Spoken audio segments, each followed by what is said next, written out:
ফ্যাসিবাদ বিরোধী সহযোদ্ধাদের অনেকে বিএনপির বিজয় ঠেকানোর অপচেষ্টা করছে বলে মন্তব্য করেছেন দলের ভারপ্রাপ্ত চেয়ারম্যান তারেক রহমান। বলেছেন, অনেক দলের নিত্য নতুন শর্ত নির্বাচনের বাধা হয়ে দাঁড়াচ্ছে। তার আশঙ্কা, এভাবে গণতন্ত্র বাধাগ্রস্ত করলে আবারও ফ্যাসিবাদ ফিরে আসবে। বান্ডেল থাকলে প্রতি সেনমানিতে টাকা বাঁচবে। বিকাশ সেনমানি বান্ডেল কিনে জিতুন প্রতি লেনদেনে। জন্মাষ্টমী উপলক্ষে বৃহস্পতিবার বিকালে রাজধানীর ইঞ্জিনিয়ার্স ইনস্টিটিউশনে পূজা উদযাপন ফ্রন্টের এই শুভেচ্ছা বিনিময় সভা। এতে প্রধান অতিথি হিসেবে লন্ডন থেকে ভার্চুয়ালি যোগ দেন বিএনপির ভারপ্রাপ্ত চেয়ারম্যান তারেক রহমান। তার মতে, জনগণের সরকার ক্ষমতায় না আসা পর্যন্ত গণতন্ত্রের যাত্রাপথ ঝুঁকিমুক্ত হবে না। নির্বাচন বাধাগ্রস্ত হলে ফ্যাসিবাদ ফেরার শঙ্কা বেড়ে যাবে।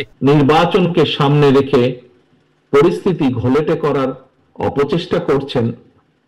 এর মাধ্যমে আপনারা হয়তো নিজেদের অজান্তেই পতিত, পরাজিত, পলাতক স্বৈরাচার পুনর্বাসনের পথও হয়তোবা সুগম হচ্ছে। পিআর পদ্ধতিতে ভোট প্রসঙ্গে তারেক রহমান বলেন, সব বিষয়ে ঐক্যমত্য হবে এমন নয়, তবে স্বৈরাচার ঠেকানো ঐক্যে ফাটল ধরানো যাবে না। এই পিআর পদ্ধতিতে কোন ব্যক্তিকে নির্বাচিত করা হচ্ছে জনগণের সেটি জানার পরিষ্কার কোনো সুযোগ নেই। ফ্যাসিবাদ বিরোধী আন্দোলনের রাজপথের সহযোদ্ধা কতিপয় রাজনৈতিক ব্যক্তি এবং গোষ্ঠীর আচরণেও সেই পলাতক স্বৈরাচারের সরকারের মতন বিএনপির বিজয়ে ঠেকাও প্রবণতা লক্ষ্য করা যাচ্ছে।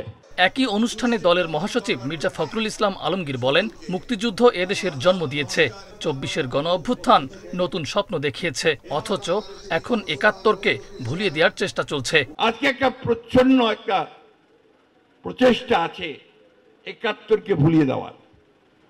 এটার বিরুদ্ধে কিন্তু আমাদেরকে সমস্ত বাংলাদেশের নাগরিককে তাদেরকে ঐক্যবদ্ধ হতে হবে।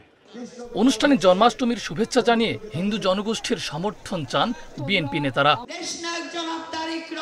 মাহফুজার রহমান মিলন, ইন্ডিপেন্ডেন্ট নিউজ, ঢাকা।